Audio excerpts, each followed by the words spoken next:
Antes de empezar, este fanfic no es mío, este fanfic lo pueden encontrar en Archive.org y le pertenece a Micora. En la descripción estaré dejando el link del fanfic para que vayan a verlo. Subaru y las 7 estrellas, capítulo 8. Estrellas de luz y sombras ocultas. Notas. Ver el final del capítulo para las notas.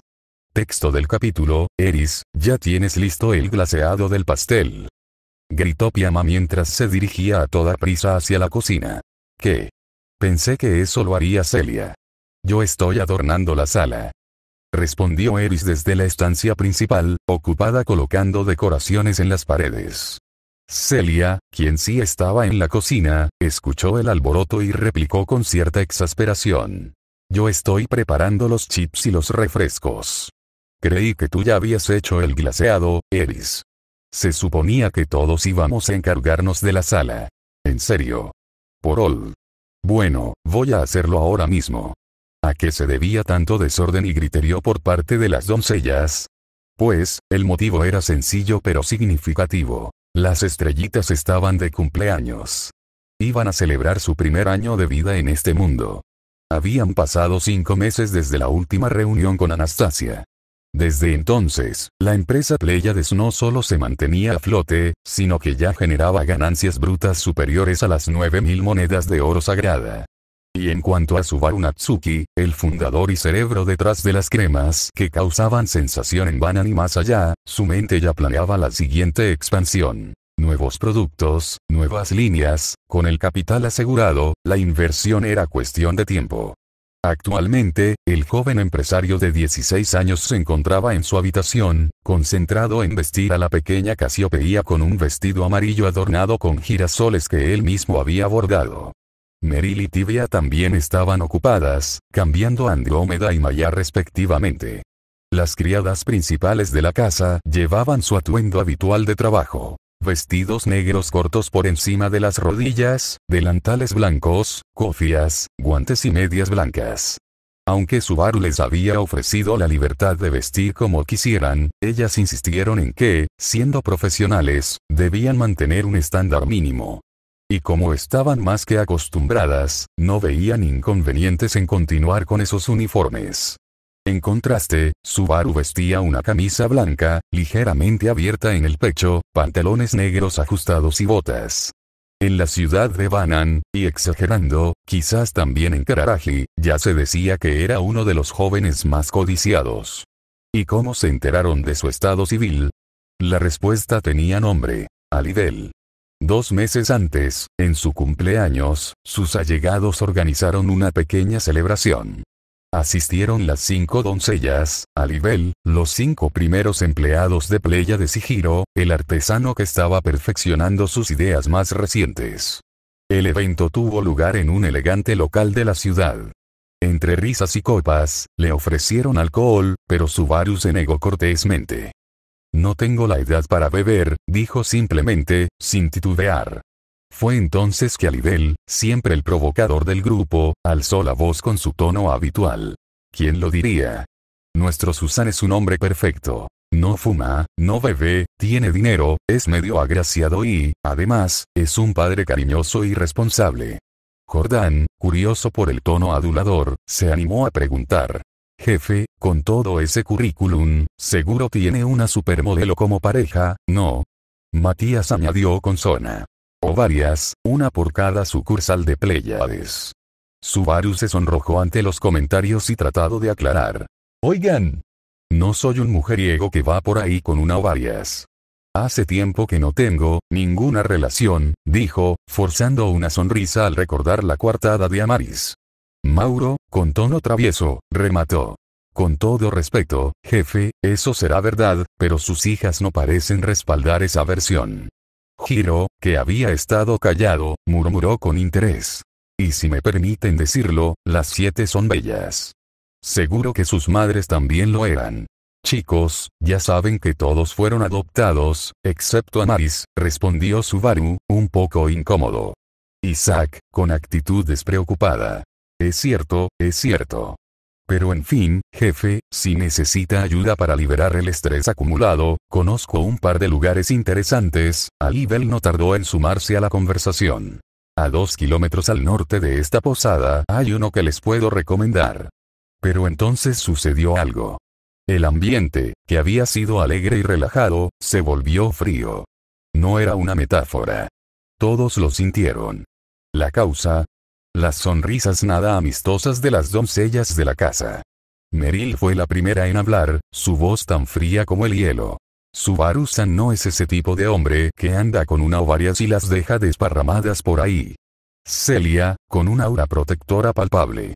Subaru es una persona decente. No tiene ni idea de esas guaridas sucias que ustedes frecuentan. Por favor, no manchen su alma con esos pensamientos inmundos. Tibia, con ojos que lavan más que 1000 inviernos. Subaru-san es una excelente persona. Se dedica a sus hijas, a su familia. No necesita esa clase de compañía, ni lo permitiríamos. Nadie puede acercarse a nuestras estrellitas. Piyama frunció el ceño con evidente molestia. Alibel-sanma, parece que no aprendió la lección del incidente con la crema, ¿no? Eris comprendió la indirecta de su compañera. Tal vez esta vez necesito 2 meses sin cremas para reflexionar mejor sobre cómo ayudar a un amigo. Alibel palideció. Sin dudarlo, se arrodilló en posición de dojeza y exclamó: lo siento muchísimo. Juro que no volveré a recomendarle esos lugares a Susan. Por favor, no me dejen sin cremas. El resto del grupo sintió un escalofrío recorrerles la espalda al ver al hombre más fuerte de Kararaj pedir perdón, de rodillas. Y por si no había quedado claro, Meryl terminó de sentenciar: parece que necesitaremos nuevos jefes de planta, Subaru-san. Estos 6 tienen el cerebro podrido. Con el peso de sus empleos dependiendo de un hilo, los aludidos comenzaron a suplicar por clemencia. Al ver que no surtía efecto, la desesperación se apoderó de ellos. Finalmente, con ojos llorosos, se volvió hacia Subaru, rogando por su intervención. Vale, Meryl, creo que ya aprendió la lección. No seas tan dura con ellos. Y ustedes, piensen antes de abrir la boca, ¿sí? Tras la intervención de Subaru, la tensión se disipó poco a poco. Pero aquel día, los 7 involucrados comprendieron algo con total claridad. Pobre Subaru, ahora entendemos por qué sigue soltero. ¿Y cómo se enteró toda la ciudad de Banan de que nuestro protagonista estaba soltero? Bueno, decimos que la reunión no fue precisamente privada, y que cierto camarero, influenciado por cierta persona avariciosa, pudo haber filtrado cierta información. Volviendo al presente, en esta ocasión, solo Alibel se encontraba disponible. Los demás estaban totalmente ocupados con la empresa, especialmente Hiro, quien buscaba 15 personas de confianza para un nuevo proyecto. Subaru le había prometido el 5% de las ganancias, por lo que se lo estaba tomando muy en serio. Con las princesitas ya listas, Subaru, acompañado por Meryl y Tibia, las bajó cuidadosamente a la sala de estar. Allí, los esperaban Celia, Eris y Piyama, con todo ya perfectamente decorado y preparado para la ocasión. Pocos minutos después, llegó Alibel. Al ver a todos reunidos, una sonrisa cálida se dibujó en su rostro. Recordó que, exactamente un año atrás, había conocido a Subaru y a sus hijas. Desde entonces, sus días no solo habían sido más divertidos, sino también más tranquilos. En silencio, se sintió afortunado de haberlos conocido. Disculpen la tardanza, dijo al entrar. Me demoré un poco con el regalo para las estrellitas.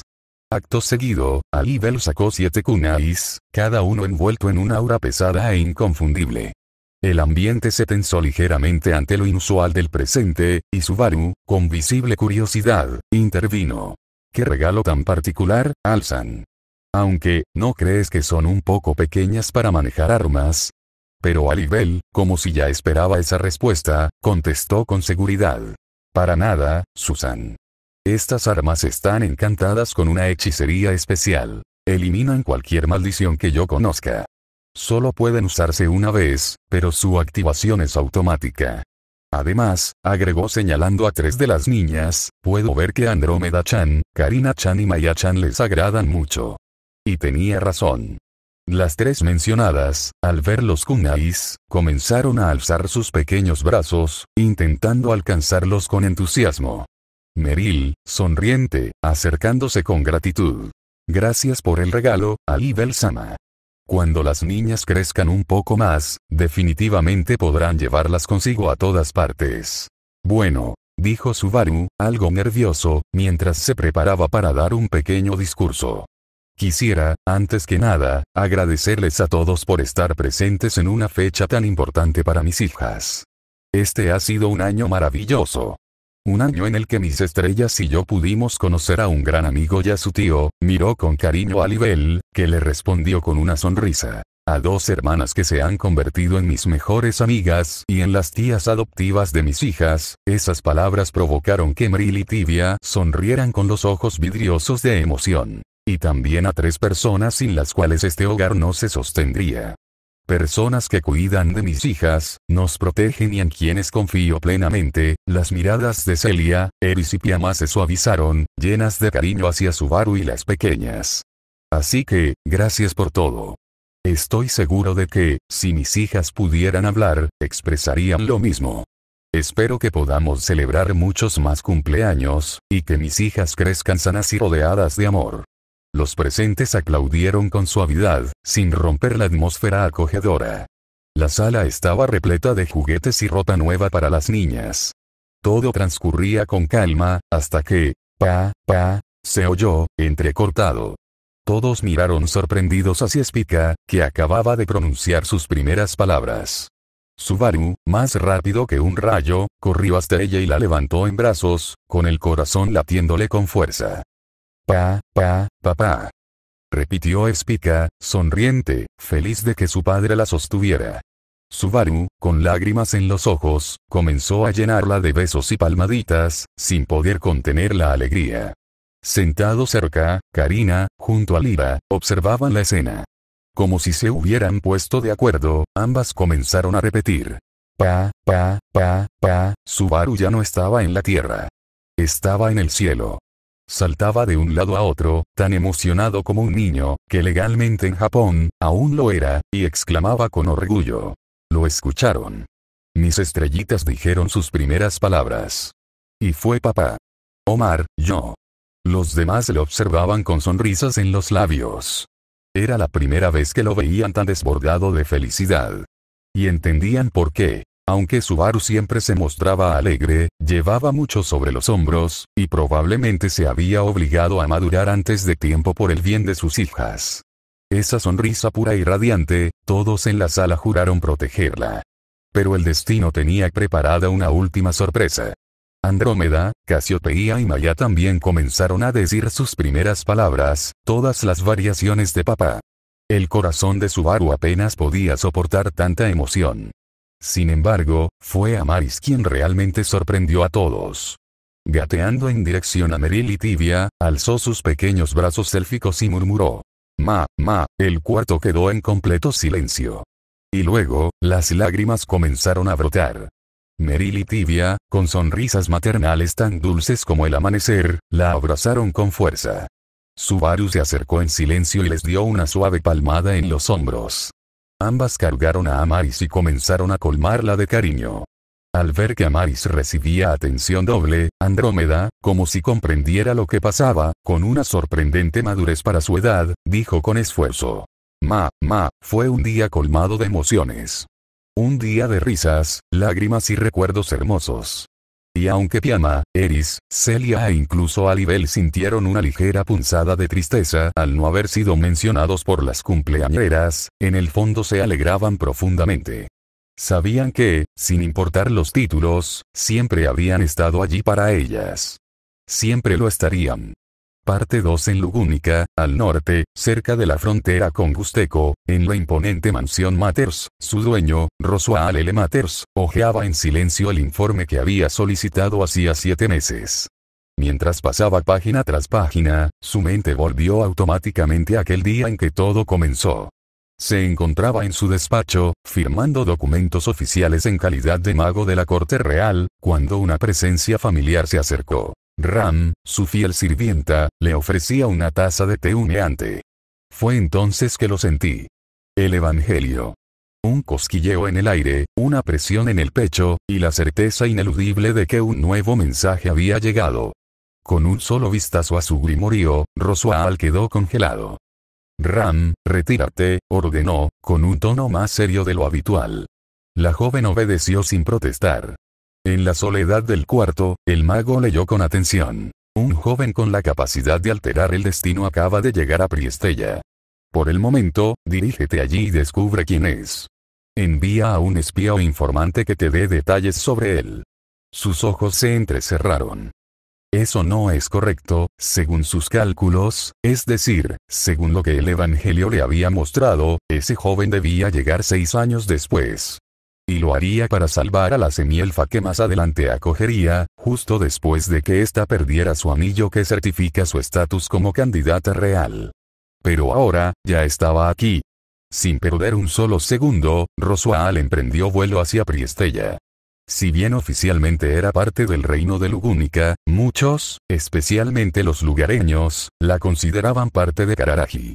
Sin embargo, como perteneciente a Lugúnica, su llegada no levantaría sospechas.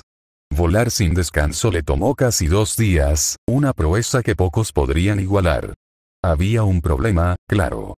No sabía el aspecto de aquel muchacho, y el Evangelio, caprichoso como siempre, no le ofrecía más detalles. Según el futuro previsto, sería la semielfa quien lo llevaría a la mansión luego de que él la salvara, pero todo eso debía ocurrir 6 años después. Con una excusa preparada, revisar posibles negocios para invertir, permaneció 2 días en Priestella. Buscó pistas, señales, rumores, pero no halló nada. ¿Cómo hacerlo sin tener siquiera una descripción física? Fue entonces que optó por otro método. Los bares. Donde la información fluía como el licor barato. Y no tardó en escuchar algo interesante. ¿Escuchaste que el mismísimo admirador estuvo aquí hace 4 días? Dijo uno de los parroquianos. Parece que vino a acabar con unos traficantes. Sí, también me contaron que salvó a un niño que lo ayudó a terminar la misión más rápido. El conductor que lo llevó de regreso a Banan me dijo que andaba con 7 niñas. Y que eran sus hijas. Pero no dijiste que era un niño. Así me lo dijeron. El tipo se presentó como padre de las 7 bebés, aunque no recuerdo su nombre. Roswaal frunció el ceño. Su intuición se activó de inmediato. Había algo en esa relación que le revolvía el estómago. Un niño con 7 hijas, absurdo. Posiblemente. Pero su Evangelio no mentía. Hace 4 días, justo como lo dijo el Evangelio. Pero 7 bebés, eso no estaba en el mensaje. Se frotó la frente, inquieto. Esto puede complicar mis aviones. Con esa información en mente, decidió que ya no había nada más que investigar en Priestella, al menos por ahora. Pasó un mes. Y entonces, a través de un intermediario, Roswaal contactó a una mujer conocida solo como Mamá, líder de un temido gremio asesino. Le pidió al mejor espía e informante bajo su mando. Su misión era sencilla, que cada 2 meses le enviaría un reporte sobre un joven que supuestamente afirmaba ser el padre de 7 bebés. Era solo una sospecha, sí, pero su Evangelio seguía mudo desde entonces. El primer informe le llegó al 3er mes. Nombre: Subaru Natsuki. Edad estimada: entre 13 y 15 años. Se presenta como padre de 7 niñas, quienes parecen ser de diferentes madres. Entre ellas se encuentra una semielfa. Es amigo del admirador y cuenta con 2 doncellas trabajando para él. Actualmente reside en una casa alquilada en Banan. Roswaal dejó el pergamino sobre su escritorio, exhalando con fuerza. Así que, era cierto. ¿Las adoptó? ¿O acaso su Evangelio se actualizó después de aquel desliz temporal? Le costaba admitirlo, pero por primera vez en 400 años, el grimorio había cometido un error. Una ligera modificación. Una grieta en la profecía que siempre creyó perfecta. Sin embargo, lo que más le desconcertaba era la mención de una semielfa entre sus hijas. Ya la conoció. No, imposible. Ella está en el bosque de Elior, junto a ese espíritu de fuego, otra elfa. ¿Una coincidencia? ¿O un nuevo factor que el Evangelio omitió? Faltaban datos. Sin más información, cualquier jugada sería precipitada. Primero, dijo en voz baja, con una sonrisa torcida, investigaremos los antecedentes de ese Subaru. 5.º mes. Segundo informe. Subaru Natsuki ha fundado una empresa llamada Pleiades, especializada en la producción de cremas. Inventó la mayonesa, ahora altamente demandada. Ha contratado a 3 sirvientas más, 2 de ellas es mercenarias. Casi me descubren, por eso tuve que huir. Alibel, el admirador, le ha jurado lealtad. Además, pagó la deuda de 5 personas para evitar que sean esclavizadas. Ahora no tengo dudas, dijo Roswaal, entrecerrando los ojos con una sonrisa torcida. El repentino crecimiento de su empresa, su historial limpio, el momento exacto en que decidió fundarla, todo apunta a esa autoridad que posee. De verdad que es invencible. Aún así, Alibel sería un obstáculo. Su maestra ya había dado una orden clara. Solo vigilar, no actuar. Tal vez era hora de aproximarse de otra manera, quizás a través de una inversión. Nicola Mentilev, sí, esa podría ser la clave. Séptimo mes. Tercer informe. Subaru Natsuki se ha dirigido a Kyo con sus criadas. Tenía una reunión programada con Anastasia Osin. Al parecer, sospechan de mi presencia. Viajó con las niñas y 2 doncellas felinas. No lograré acceder a la reunión. El admirador me detectó, y tuve que huir. Aún así, después de que la reunión culminara logré infiltrarme en la posada de la tal Osin. Según lo que oí, no llegaron a un acuerdo. Una de las bebés se parece a Anastasia. Sospechan que podría ser su hija, información por confirmar. No puedo acercarme a menos de 500 metros, o el admirador me descubrirá. También circulan rumores en Banan de que 6 de las niñas son adoptadas, y que la semielfa es hija de Subaru con una elfa que falleció en el parto. Roswaal cerró los ojos al terminar de leer el informe. Así que también rechazó a Nicola y a Anastasia, hay que tener agallas. Aunque alguien con tal poder puede permitirse alterar el destino como desee. ¿Era cierto que una niña se parecía a Anastasia? ¿Y que la semielfa era su única hija de sangre? Dudoso. Seguramente un rumor iniciado por el parecido físico entre ambas. Apenas acabó de leer, su evangelio volvió a activarse. Roswaal lo abrió con urgencia. El mensaje era claro. En 6 meses, contrata a alguien con suficiente miasma para atraer a una Oni y mándalo a asesinar a una mujer que comercia dragones de tierra en la provincia de Ivada. Asegúrate de que este sujeto huya a Banan. Suspende toda vigilancia sobre esa persona. Roswaal avanza lentamente, cerrando el evangelio con cuidado. Dio por finalizado el contrato con el espía de mamá y comenzó a prepararse para cumplir la nueva instrucción. Todo para un único propósito. Revivir a su maestra. No importaba cuánta sangre tuviera que derramar. Lo haría. Sin dudar. Parte 3. Una pequeña Oni de cabello castaño corto y ojos azules, de 3 años, se encontró en Ivana, la tercera ciudad más grande de Kararaji. Aproximadamente un año antes, su aldea había sido arrasada por el culto de la bruja. Ella fue una de las pocas sobrevivientes. La encontró una señora que bordeaba los 60 años, reconocible por el tono canoso de su cabello y las leves arrugas en su rostro. Sin pensarlo, decidió llevarse a la pequeña Oni, que estaba inconsciente, y curarla en su casa. La mujer se llamaba Carolina Ulsworth. Tenía un negocio especializado en la cría y venta de dragones de tierra, que había fundado junto a su esposo, ya fallecido. Nunca tuvieron hijos.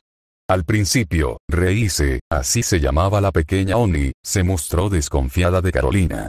Pero poco a poco, la anciana logró ganarse su confianza. Aún así, Reise se encontraba profundamente deprimida. Su familia, sus amigos, su pueblo, incluso temía que toda su raza se hubiera extinguido. Sentía un vacío abrasador en el pecho y un deseo inquebrantable de vengarse del culto de la bruja. Tanto así que, una vez recuperada, intentó emprender un viaje en busca de esa venganza. Pero Carolina ya había previsto su decisión. Sus años de vida y experiencia le permitían reconocer esos ojos. Esa mirada ardiente que solo reflejaba una cosa: venganza. No la detuvo. En lugar de eso, le habló con serenidad. No puedo entender tus circunstancias, pero sé que has sufrido una pérdida inimaginable.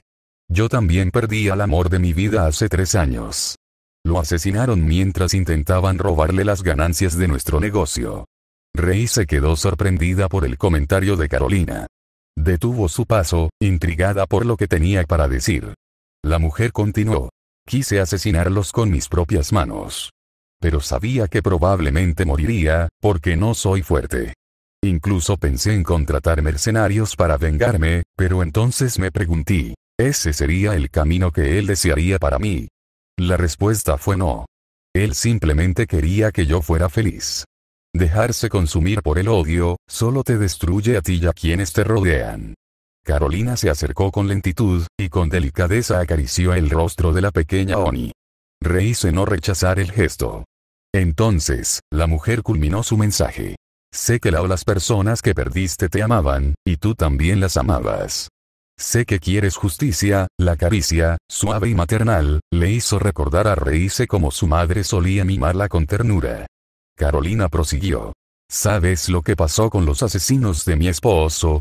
Hace un mes, me enteré de que el admirador los mató. El tiempo y el mundo mismo se encargan de castigar a quienes lo merecen. Estoy seguro de que quienes cometieron esos actos atroces contra los tuyos también pagarán. Reise, que había escuchado atentamente, no pudo evitar intervenir. Pero dudo que el mundo haga pagar a esos tipos. Los asesinos de mi aldea fueron el culto de la bruja. Todos ellos son basura que debe morir. Y si nadie ha hecho nada contra ellos en todos estos años, entonces yo debo encargarme. Si no, los míos no descansarán en paz. Carolina quedó impactada al escuchar que el culto de la bruja estaba detrás de la tragedia de Reise. Los ojos de la niña reflejaban una furia abrasadora y una tristeza tan profunda que parecía no tener fondo. La acunó contra su pecho y le habló con voz apacible. Estoy seguro de que alguien hará pagar a esos seres lo que merecen. Quizás yo no esté viva para presenciarlo, tal vez tú tampoco. Pero sé que sucederá. En lugar de seguir un camino marcado por la venganza, intenta recordar qué querrían tus padres para ti. Al oírla, y recordar por un instante, la pequeña Oni no pudo evitar soltar unas lágrimas. Carolina añadió, con dulzura. Ellos desearían que vivas tu vida. Que seas feliz. Y si no puedes encontrar una razón para vivir, entonces vive por ellos. No dejes que sus sueños, sus memorias, se extingan contigo. Tras esas palabras, Rei se rompió en llanto. Lloró por su padre, por su madre, por sus amigos, por su aldea, y por ella misma. Todo el dolor acumulado durante ese año comenzó a desvanecerse, aunque fuera solo un poco. Carolina simplemente la abrazó con fuerza, sin decir nada más. Permaneció consolándola hasta que la pequeña Oni quedó dormida en sus brazos. Ha pasado poco más de un año desde que Reise vive bajo el mismo techo que Carolina. Le ayudaba con el cuidado de los dragones de tierra, especialmente a la hora de alimentarlos. Sin embargo, el problema venía cuando era momento de bañarlos. Se ponían agresivos. Por suerte, gracias a su ascendencia, Reise les demostró quién mandaba. El día transcurría con normalidad. Esperaba con ansias la hora del almuerzo, deseando probar los nuevos condimentos estrella de Kararaji, la mayonesa y el ketchup. Para ella, simplemente eran una delicia, pero había un problema, se agotaba demasiado rápido. Por eso estaba haciendo cola frente a la tienda Pleiades, donde solo vendían 2 frascos por cliente para evitar la reventa. Mientras esperaba, percibió un olor. Un olor repugnante, familiar, y aterrador. Ese olor le traía recuerdos horribles, porque solo lo llevaban encima los integrantes del culto de la bruja. Inmediatamente, salió de la fila y comenzó a buscar al portador de tan apestoso hedor. Pero entonces su mente se paralizó por completo. Este camino no es, ¿dónde vivimos con Carolina Okazan? Una alarma se activó en su pecho. El miedo a perder a alguien querido una vez más se apoderó de su corazón. Aunque sabía que no era recomendable, activó sus 2 cuernos y se lanzó a toda velocidad hacia su hogar. Al llegar, no pudo ver a nadie afuera, pero el olor era claro. Estaba ahí. Está aquí. Pensó con el corazón latiendo con fuerza. Abrí la puerta de la sala, y lo vio. Un hombre con una espada ensangrentada en la mano. Y, frente a él, el cuerpo de Carolina, desangrándose en el suelo. Carolina Okazan. Gritó con desesperación mientras corría hacia el agresor, lanzando un puñetazo directo a su rostro. El golpe fue esquivado, y el asesino retrocedió un poco. Llegaste tarde, dijo él, con una sonrisa burlona. Rey se cayó de rodillas, abrazando el cuerpo sin vida de Carolina. Estaba completamente expuesta, pero no le importaba. Había perdido, otra vez, a alguien importante para ella. Cultista de la bruja, rugió con rabia. En realidad no soy un cultista como tal, pero sí trabajo con ellos, respondió el sujeto, como si no le afectara. Rey se absorbía maná de la atmósfera con sus dos cuernos activados. En un instante, se lanzó a una velocidad increíble hacia él. El asesino, al verla venir, adoptó una postura defensiva. Gritando con furia, Rey se le lanzó un puñetazo directo al rostro, que el asesino esquivó con facilidad. A continuación, comenzó a hostigarlo con una serie de golpes veloces, llenos de rabia.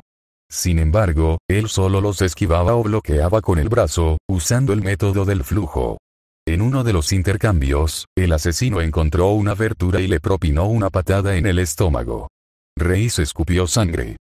Eres muy predecible, como una bestia salvaje, se burló. Muere, muere, muere. Rugía la Oni, incorporándose nuevamente. Aunque fuera un solo golpe, quería alcanzarlo. Pero la diferencia de experiencia era abismal. El asesino no usaba su espada con ella porque su empleador le había dado instrucciones claras. Matar a la mujer que vendía dragones de tierra. Y si, por algún motivo, apareció una Oni, no debía matarla. Ya cansado de jugar, le dio un golpe directo al rostro. Luego, le lanzó una patada a las costillas que la dejó sin aire. Mientras Rei se era proyectada por el golpe, el asesino se adelantó y desde su punto ciego, le dio una patada brutal que la hizo escupir más sangre. La pequeña Oni cayó al suelo. Inconsciente. Pasaron unas 7 horas desde aquel fatídico enfrentamiento, hasta que Rei se volvió en sí. El sol ya estaba cayendo. Los rayos anaranjados se colaban por las ventanas, iluminando tenuemente la sala, o mejor dicho, lo que quedaba de ella. El caos reinaba. Muebles destruidos, manchas de sangre en el suelo y paredes, cristales rotos, todo fruto de la pelea que perdió. Lenta, temblorosamente, Rei se incorporó. Su cuerpo dolía, pero lo que más pesaba era su corazón. Sus ojos, aún algo nublados, buscaron instintivamente algo, o alguien. Y entonces lo vio. El cuerpo sin vida de Carolina seguía ahí, inmóvil, como si el tiempo no hubiera avanzado para ella. Rei se acercó con pasos vacilantes, se arrodilló junto a ella y la abrazó con fuerza, con desesperación. Carolina, por favor, vuelve, no me dejes sola, no otra vez, por favor. Su voz se quebró, y las lágrimas, que tanto se había negado a derramar, finalmente brotaron sin control. Sin embargo, en el fondo de su alma, ya sabía la respuesta. O mejor dicho, sabía que esta vez no habría ninguna respuesta. Sin decir más palabra, con los ojos opacos como el cielo sin luna, Rei se cargó el cuerpo con sumo cuidado. Salió al patio trasero, ese pequeño rincón de paz que Carolina tanto cuidaba, y con las manos heridas y ensangrentadas, comenzó a cavar. No sé cuánto tiempo pasó. Solo cuando el último puñado de tierra cubrió la tumba, cayó de rodillas frente a ella. Ya no tengo nada, nada que perder. Miró al cielo con expresión vacía. Solo debo matarlos. A esos malditos del culto. Pero, ni siquiera con mis cuernos puedo hacerles frente. Su voz se tornó baja, apagada. Como una llama a punto de extinguirse. Bueno, ya da igual. Lo siento, Carolina, pero creo que no podrás seguir tus enseñanzas. No puedo vivir como tú me enseñaste. Aunque su cuerpo aún dolía y sus heridas no habían sanado del todo, Rei no tenía tiempo para descansar. El leve rastro de miasma que aquel asesino dejó atrás todavía flotaba en el aire. Fino, casi imperceptible, pero para una Oni como ella, era suficiente. Y temiendo que el olor se desvanezca por completo, no dudó. No puedo perderlo, no esta vez. Corrió hacia el establecimiento más cercano. Allí, uno de los dragones de tierra se encontraba medio dormido, pero eso no le importó. Sin pedir permiso, se montó sobre su lomo con torpeza y urgencia. El dragón resopló, incómodo por el trato brusco, pero terminó obedeciendo. Avanan, murmuró con voz seca. Según sus cálculos, llegaría en un par de horas. Y con cada paso que el dragón daba, la tensión en su pecho se hacía más fuerte. Estaba cabalgando directo hacia la muerte. Y lo sabía. Pero mientras el viento azotaba su rostro, recuerdos vagos y casi olvidados comenzaron a cruzar su mente. Ahora que lo pienso, cerca de Banan, murmuró entre dientes. Se decía que allí vivía un espíritu, como era su nombre. Sarestía, creo. Sí. Uno de los 4 grandes espíritus, según las leyendas. Una entidad de gran poder que siempre cargaba una esfera luminosa a su lado. Decían que esa esfera era la fuente de su poder. Y que todo aquel que intentaba arrebatársela, moría al instante, completó con amargura. Rei se apretó los dientes. El aire a su alrededor parecía más frío. Pero ya todo da igual. Ni siquiera con mis 2 cuernos pude hacerle frente a ese maldito, sus manos temblaban, ya no de miedo, sino de furia contenida. Si tengo que robarle esa esfera, lo haré. Si esa es la única forma de conseguir el poder necesario para matarlo, entonces que así sea. Una chispa de locura brilló en sus ojos, apenas velada por la desesperación. Parte 4. Subaru caminaba por la ciudad acompañado de Meryl, quien llevaba a Casiopeia entre sus brazos, mientras Tibia acunaba a Maya con una sonrisa cálida. A su lado, Eris los escoltaba con la mirada siempre atenta, vigilando cada rincón con ese aire profesional que no abandonaba ni un instante. Usualmente, Alibel era quien lo acompañaba en estos recorridos para recoger las ganancias mensuales de la tienda Pleiades, pero esa mañana había partido hacia Priestella para cumplir una misión urgente. Estaría fuera por al menos 4 días, por lo que Subaru tuvo que encargarse él mismo del trámite. Tras reunir las monedas del mes, contrataron un carruaje tirado por dragones de tierra para dirigirse al banco. Todo marchaba con normalidad, hasta que se escuchó un estruendo. Los dragones se detuvieron de golpe. Gruñían y se negaban a dar un paso más. Distensión. «Hay algo mal», advirtió Eris, sus pupilas estrechándose como las de una bestia acorralada. «Presiento una presencia peligrosa a unos metros. Y se está acercando. Hay que huir ya». El corazón de Subaru se paralizó. No por miedo a morir, sino por miedo a perderlas. Una Meryl. Una Tibia.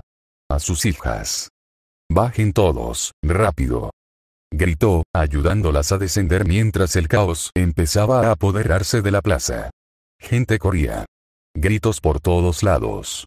Algunos comerciantes querían salvar sus puestos. Otros huían sin mirar atrás.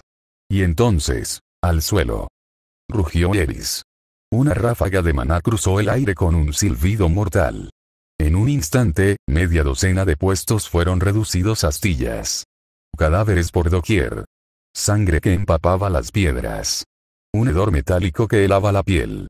Allí, entre el humo y el polvo, apareció una figura. Piel tan blanca como la porcelana. Cabello corto y desordenado, blanco lechoso, con puntas disparejas. Sus ojos, almendrados y de un amarillo penetrante, destilaban una sola cosa: odio. Llevaba un kimono negro, con detalles verdes y blancos, la falda cortada a los muslos, dejando sus piernas expuestas. No parecía tener heridas. No parecía tener emociones. Solo una presencia helada y asesina. Subaru sintió que su garganta se cerraba. «Ella, me está mirando», murmuró, sin darse cuenta. Eris lo notó también. «Subaru, huye. Ahora. Ella va por ti». «¿Qué? ¿Pero por qué?» «Meryl, Tibia, corran con las niñas». «Eris, espera. ¿Qué harás tú?» «La detendré. O al menos, lo intentaré. Huye». Subaru apretó los dientes. Quería pelear. Quería protegerlas.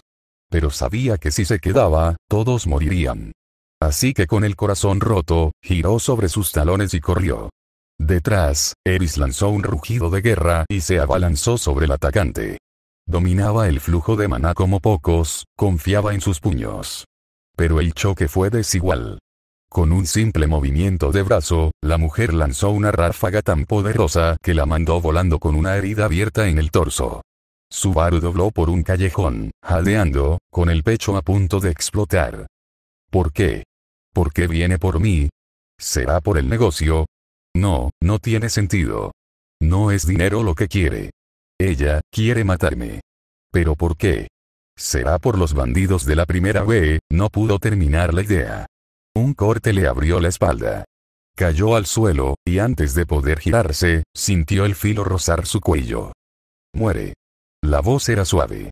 Casi compasiva. La oscuridad lo tragó al instante. Y luego, un olor familiar. El calor del sol. El peso de unas bolsas de monedas en sus brazos. Estaba arrodillado frente a su tienda. Todo estaba en orden. Todo estaba igual que hace un rato. Subaru. ¿Estás bien? ¿Qué pasó? Preguntó Meryl, acercándose preocupada. Subaru no respondió. Seguía con la vista perdida, jadeando. Sentía aún el filo recorriendo su espalda, la sangre brotando de su cuello. Era como si su cuerpo recordara lo que su carne ya no tenía. Volví. Susurró, temblando. El punto de retorno fue hace 15 minutos. No tenía idea de qué estaba enfrentando. Solo sabía una cosa. Había vuelto, pero no tenía idea de cómo enfrentarla. Notas. Espero que el capítulo haya sido de su agrado. En este en particular tenía muchas ganas de traer a Rosso a la escena. Considero que es uno de los personajes más interesantes y mejor construidos narrativamente dentro del mundo de Re:Zero. Y bueno, pobre Subaru, como siempre, le toca cargar con todo. Decidió dividir la historia en dos partes. Más adelante, en diciembre, me tomaré un pequeño descanso por los exámenes finales, ya regreso a clases la otra semana. Lo aprovecharé también para organizar mejor todo el rumbo de la trama. El último capítulo de esta primera parte es, sin duda, el que más ganas tengo de escribir. Desde allí la historia tomará un camino que se apartará del canon, y estoy muy emocionado por mostrarles cómo se desarrollará. Eso sí, ya no podrás seguir publicando 2 capítulos por semana como lo venía haciendo, pero definitivamente mantendré un capítulo semanal sin falta. Próximo capítulo. Lo que se llevó el viento.